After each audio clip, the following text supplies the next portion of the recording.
This is Elizabeth West, and I am joined by Glenn Thorsen. He's the head of global business development for Envest Global. Thank you for joining. Thank you for having me. Envest Global, how would you describe yourself? Yeah, so Envest Global, we are a data platform for airline sustainability data.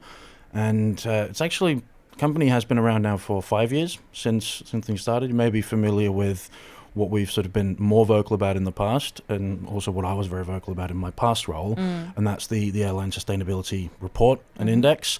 And that has now, as of the end of last year, evolved to not just being an annual report and data set, but it's now a live data platform. Yeah. So that's what allows us to provide the actual dynamic data to buyers to make more strategic insights around that airline piece when it comes to sustainability. What kinds of data is the platform now bringing to the table? And what is it revealing a little bit about some of the maybe marketing spin that we see around airline sustainability in the industry? First and foremost, the data that we bring to the table, it's all based on publicly available data. So annual published reports from airlines, actual regular scheduling data, everything that is verifiable and auditable, essentially.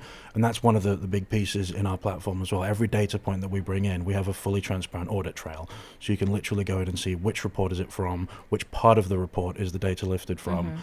And then we do a series of calculations on top of that to generate essentially what is more strategically valuable for the buyers.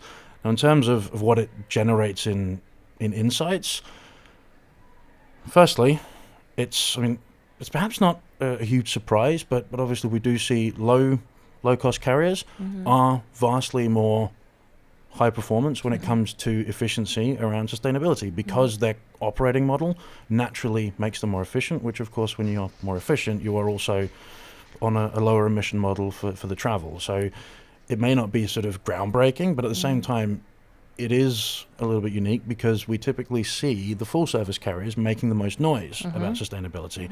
They obviously have the ability to invest more money, but at the same time, when it comes to the actual operating sort of numbers, they're not doing the best job. So that's not to point fingers or anything else, because of course there's a lot of different tools, and that's why we also have more than just one data point. There's a lot of things that go in, and the same strategy for one is not necessarily the same or the right strategy for someone else. So if you need to make sustainability strategic, you do need to have a broader suite than just a standardized methodology, for example. You can't make a strategy based on an average number. So that's where we come in that piece for buyers that want to get sort of to that next level of how they can basically behave strategically alongside the other elements of their program. Do you have projections in your data, or can you make projections about what those costs of SAF could look like once we calculate the regulatory demands into it, and how that may increase pricing?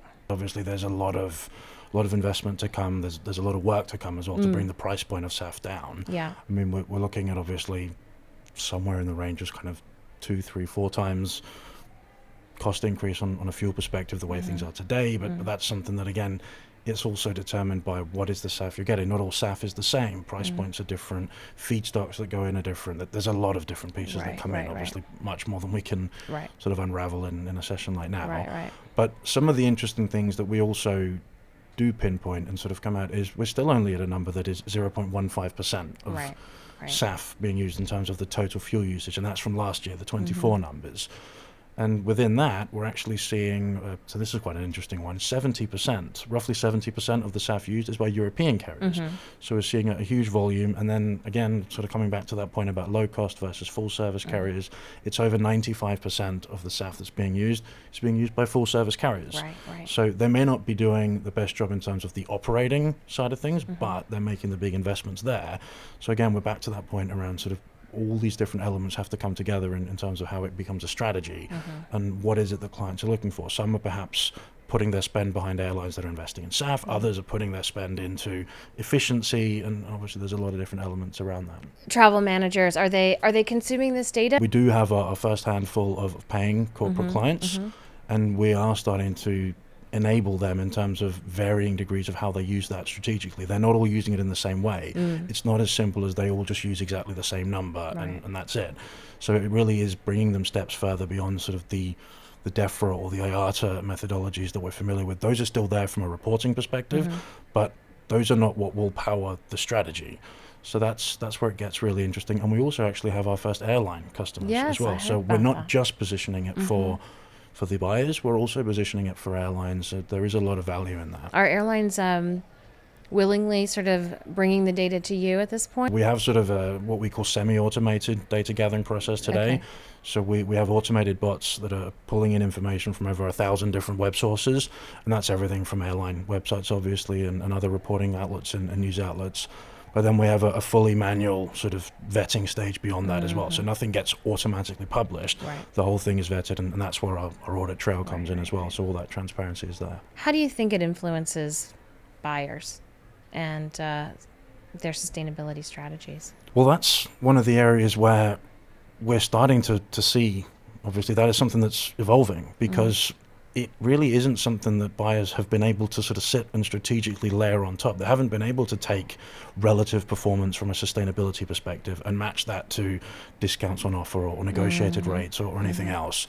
So it's something where sort of we have a visual, if you will, where we think it can enable clients, but we're also learning with our clients. We're seeing different use cases for different clients. They're bringing it to the table in varying degrees, and it can be anything from even sort of an airline commits to a buyer that they are going to renew their fleet by X percentage within X number of years.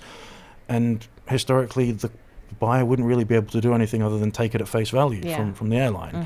Now we have that as one of our data points, so they can go in and they can look at 23, 24, 25. They can look at the evolution of the client's fleet distribution. They can look at the increased spend and consumption of SAF or whatever it may be. So suddenly they do have new points that they can sort of bring into those negotiations, and they can hold airlines accountable if that is part of how they want to negotiate. Right, and they can see that sort of long-standing commitment because of the trajectory of the investment or the trajectory of the carbon emissions. Exactly. To that degree. All right. Well, thank you so much for joining me today, Glenn. Thank you for having me.